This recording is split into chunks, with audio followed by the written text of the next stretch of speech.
Hello guys, welcome back to our YouTube channel jobs information channel. వీడియోలో వెళ్ళే ముందు చిన్న రిక్వెస్ట్, మన ఛానల్కి ఇన్స్టాగ్రామ్ పేజ్ అవుతుంది, అలాగే టెలిగ్రామ్ గ్రూప్ జరిగింది. ప్రతి ఒక్కరు కూడా ఫాలో అవ్వండి. కింద డిస్క్రిప్షన్లో లింక్స్ అనేది ప్రొవైడ్ అయితే చేస్తాను. ఇన్స్టాగ్రామ్ పేజ్ వచ్చేసి మీకు ఏ చిన్న డౌట్ ఉన్నా నాకు అక్కడ మెసేజ్ అయితే మాత్రం మీకు రిప్లై ఇవ్వడం అయితే జరుగుతుంది. అండ్ టెలిగ్రామ్ గ్రూప్ వచ్చేసి నోటిఫికేషన్ పీడిఎఫ్స్ కానీ, రిజల్ట్స్ పీడిఎఫ్స్ కానీ, ఏదైనా నోటీస్ సంబంధించిన పీడిఎఫ్స్ కానీ అన్ని కూడా నేను టెలిగ్రామ్ గ్రూప్లో పెడతాను. కాబట్టి ప్రతి ఒక్కరు కూడా ఆ రెండు కూడా జాయిన్ కండి. కింద డిస్క్రిప్షన్ లింక్స్ అనేది ప్రొవైడ్ అయితే చేస్తాను. సోది లేకుండా ఇక మెయిన్ టాపిక్ లోకి వెళ్తే, పోస్టల్ జీడీఎస్. జీడీఎస్ అంటే గ్రామీణ డాక్ సేవకు. వీళ్ళు పోస్ట్ ఆఫీస్ లో వర్క్ చేస్తూ ఉంటారు. అందులో బీపీఎం, ఏబిపిఎం అండ్ డాక్ సేవకు సంబంధించి ఈ మూడు కూడా పోస్టులు అయితే ఉండడం జరుగుతుంది. మీ అందరికి తెలిసిందే. ఈ నోటిఫికేషన్ అనేది మనకు షెడ్యూల్ 1 నోటిఫికేషన్ అట్లా మనకు 10th బేస్డ్ మీద దీన్ని అయితే భర్తీ అయితే చేస్తారు. మనకు 2025లో జనవరిలో నోటిఫికేషన్ వచ్చింది. మనకు ప్రస్తుతం దానికి సంబంధించిన 4th మెరిట్ లిస్ట్ కోసం ఎదురు చూస్తున్నారు అందరూ కూడా. అంటే దానికి సంబంధించిన 3 మెరిట్ లిస్ట్ అనేది రిలీజ్ చేశారు. డాక్యుమెంట్ వెరిఫికేషన్ అయింది. ఆల్రెడీ జాయినింగ్ లో కూడా ప్రస్తుతం అయితే ఉండడం అయితే జరిగింది వాళ్ళందరూ కూడా. దీంట్లో 21,000 సంథింగ్ పోస్టులతోని ఈసారి ఇప్పుడు మనకు 2025లో ఫస్ట్ నోటిఫికేషన్ రిలీజ్ చేశారు. ఆ తర్వాత మనకు జూలైలో మరో నోటిఫికేషన్ రిలీజ్ చేశారు. ఇదంతా పక్కా పెట్టండి. ఇది పోస్టల్ జీడీఎస్ సంబంధించి. అయితే జీడీఎస్ లో ఎవరైతే జాబ్ కొడతారో జీడీఎస్ టు ఎంటీఎస్ కానీ, పోస్ట్ మ్యాన్ కానీ ఎలిజిబిలిటీ క్రైటీరియా ఈ వీడియోలో కంప్లీట్ గా తెలుసుకున్నాం. అంటే 2025లో మనకు ఈ ఆగస్టులో మనకు ఈ సంబంధించిన ఎగ్జామ్స్ సంబంధించిన నోటిఫికేషన్ అయితే రావడం అయితే జరుగుతుంది. ఇది ఇంటర్నల్ గా కంప్లీట్ గా మీది ఇంటర్నల్ గా అన్నమాట. ఇది ఎలిజిబిలిటీ ఏ విధంగా ఉంటుంది, అసలు GDS to MTS eligibility criteria ఏంటిది అనేది నేను ఈ వీడియోలో కంప్లీట్ గా ఎక్స్ప్లెయిన్ అయితే చేస్తాను. కాబట్టి ఎవరైతే ప్రస్తుతం జీడీఎస్ గా వర్క్ చేస్తున్నారో, లేదంటే ప్రస్తుతం మనకు ఫ్యూచర్ లో జాబ్ చేయాలని అనుకున్న వాళ్ళు ప్రతి ఒక్కరు కూడా వీడియో అనేది క్లియర్ గా ఎన్వర్ చూడండి. అయినా అలాగే ఎవరైతే 10th తో పాస్ అయి ఉన్నారో ప్రతి ఒక్కరు కూడా ఈ వీడియో అనేది షేర్ చేయండి. మీ ఫ్యామిలీ మెంబర్స్ కానీ, ఫ్రెండ్స్ కానీ ఉంటారు కదా, వాళ్ళందరూ కూడా వీడియో అనేది షేర్ అనేది వీడియో క్లియర్ గా చూడండి. 1కి 2 సార్లు అర్థం కాకపోతే. అండ్ ఇటువంటి జెన్యూన్ అప్డేట్స్ కోసం మన ఛానల్ ని ప్రతి ఒక్కరు కూడా సబ్స్క్రైబ్ అయితే చేసుకొని పక్కకున్న గంట సింబల్ ఆల్ లో పెట్టుకోండి. అండ్ వీడియోస్ ప్రతి ఒక్కరు కూడా లైక్ అయితే చేయండి. మా ఛానల్ కొంచెం బూస్ట్ అప్ ఉంది. ఇక్కడ మనకు ప్రమోషన్స్ అనేది జీడీఎస్ నుంచి స్టార్ట్ అవ్వడం అయితే జరుగుతుంది. జీడీఎస్ అంటే గ్రామీణ డాక్ సేవకు. మీరు ప్రస్తుతము ఇది జీడీఎస్ అనేది మీరు 2 years నుంచి 3 years పీరియడ్ అయితే ఉంటుంది. అంటే వాళ్ళు date of joining cut off అనేది పెడతాడు ప్రతి నోటిఫికేషన్ కి. అంటే మనకు ప్రతి ఇయర్ ఒక నోటిఫికేషన్ రిలీజ్ చేస్తారు ఇంటర్నల్ గా. అది ఇంటర్నల్ గా మాత్రమే. మనకు ఆగస్ట్ లో కానీ, జూలై, ఆగస్ట్ ఆ మంత్లల్లా మనకు ఈ నోటిఫికేషన్ అనేది రిలీజ్ చేస్తారు. ఈ జీడీఎస్ ప్రమోషన్ సంబంధించిన షెడ్యూల్ సంబంధించి చూసుకుంటే మాత్రం మీకు స్క్రీన్ మీద ఇక్కడ first of all GDS to MTS కావాలంటే దీనికి క్వాలిఫికేషన్ సింపుల్ గా 10th పాస్ అయితే సరిపోతుంది. అంటే మీరు జీడీఎస్ గా 10th ఉంటుంది కాబట్టి ప్రతి ఒక్కరు కూడా దీనికి సరిపోతుంది.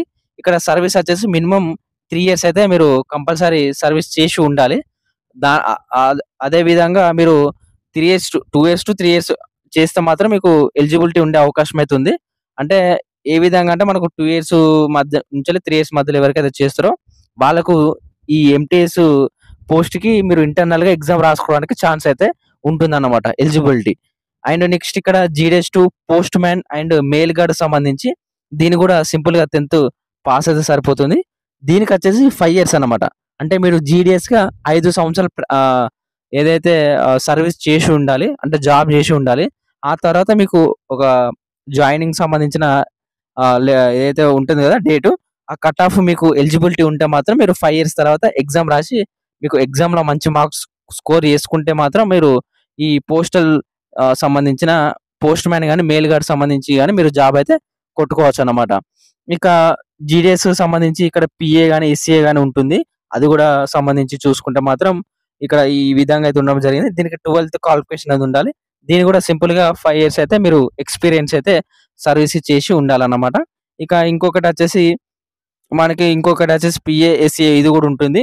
దీనికి 8 years అయితే ఉండాలి ఎలిజిబిలిటీ సర్వీస్ అన్నమాట. దీని కూడా ఇంటర్మీడియట్ పాస్ అయితే సరిపోతుంది. ఇక GDS to MTS post man and mail gourd సంబంధించిన నోటిఫికేషన్ ఎప్పుడు వస్తుందంటే ఇంటర్నల్ గా మనకు ప్రస్తుతం అయితే ఇది అన్అఫిషియల్ గా మాత్రమే. ఇది ఇక్కడ మీరు చూసుకోవచ్చు. ఏదైతే దీనికి సంబంధించి ఇవ్వడం అయితే జరిగింది కదా, మనకు జూలైలో కానీ ఆగస్టులో మనకు నోటిఫికేషన్ రిలీజ్ చేసే అవకాశం అయితే ఉంది. అలాగే దీనికి సంబంధించిన ఎగ్జామ్ వచ్చేసి ఆగస్టు 31 ఆ విధంగా పెట్టే అవకాశం అయితే ఉంది. దానికి ఎవరైతే ప్రిపేర్ కావాలనుకున్న వాళ్ళు ప్రతి కూడా ప్రిపేర్ కాండి. ఆ బుక్ లింక్ వచ్చేసి నేను కింద డిస్క్రిప్షన్ లో ప్రొవైడ్ చేస్తాను. ఆ బుక్ సంబంధించి మీరు ఆ బుక్ అనేది ప్రతి ఒక్కరు కూడా పర్చేజ్ చేసుకోండి. ఎందుకంటే ఇంపార్టెంట్ క్వెషన్స్ ఉంటాయి కాబట్టి మీరు ఎక్కడ కూడా దొరకయి. ఈ పోస్టల్ జీడీకి సంబంధించిన క్వెషన్స్ అనేది ఎక్కడ దొరకయి కాబట్టి ప్రతి ఒక్కరు కూడా మనీ కాస్ట్ ఎక్కువైనా గానీ మీకు నేను ఫ్లిప్‌కార్ట్‌లో మంచి బుక్ ఎతకడం జరిగింది.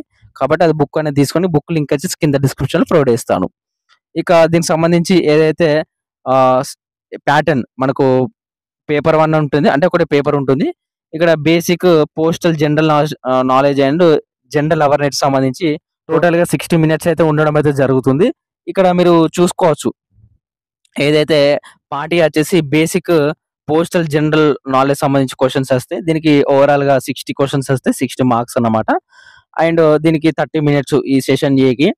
అండ్ నెక్స్ట్ వచ్చేసి general awareness and basic arithmetic ఇందులో 40 క్వెషన్స్ వస్తాయి. 40 మార్క్స్. అండ్ ఓవరాల్‌గా 20 మినిట్స్ అయితే ఉండడం అయితే జరుగుతుంది. ఓవరాల్‌గా 100 క్వెషన్‌లకు 50 నిమిషాలైతే దీనికైతే ఎలిజిబిలిటీ ఉంటుంది. ఓవరాల్‌గా 50 నుంచి 60 అంటే ఒక 1 అవర్ అనుకోండి.